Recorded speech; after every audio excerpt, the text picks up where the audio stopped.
这个五香肠已经是灌好了，现在呢，我们就直接进行扎线处理。首先，我们把这个灌好的这个腊肠呢，装到这个扎线机里面去，然后呢，拿这个线，先扎一节，把它扎紧，然后拉动这个腊肠跟着前面那一节的话，那个长度呢，一样长就可以了。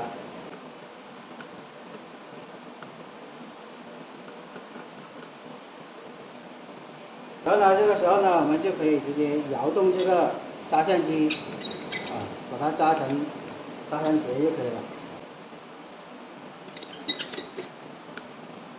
每一节的长度呢，腊肠的长度呢，大概是在12公分到20公分这样子。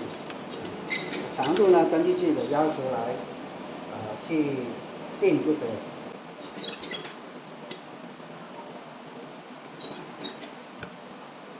如果没有扎线机的情况下，那么就可以直接拿这个手工来扎线，这样子速度就会慢一点。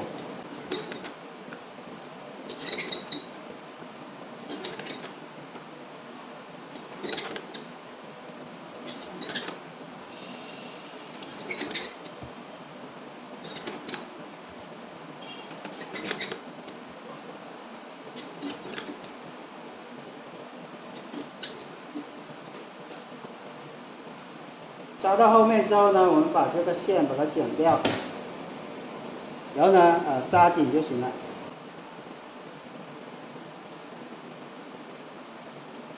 好了，五香肠呢，这个线已经扎好了，下一步呢，我们就是把它这个气排一下，排气处理。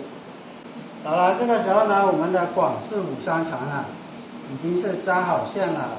现在呢，我们把它摆好，3节呢就是摆一段，这样子铺平它。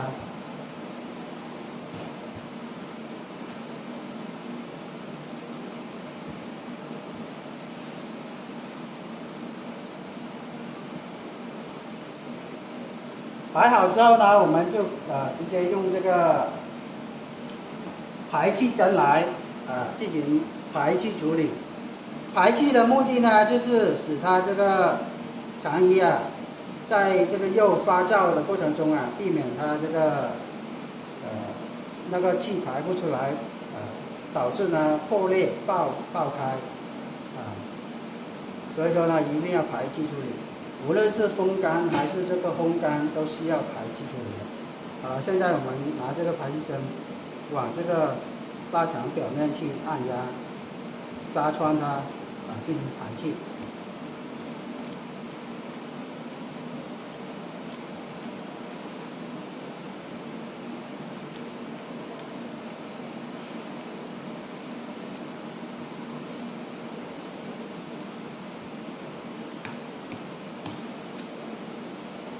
没有这个排气针的时候呢，可以用这个牙签来代替了。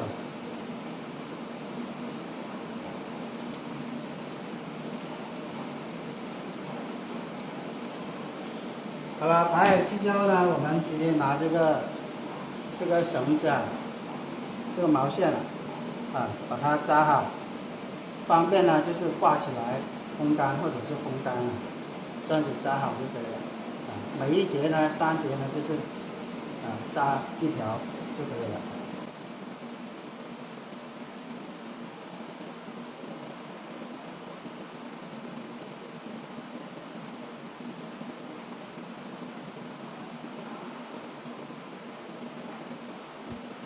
好，扎好之后呢，我们就可以直接把它挂起来，晾干表面的这个水分之后呢，我们再进行这个烘干处理。好了，现在我们拿去把它晾干这个水分。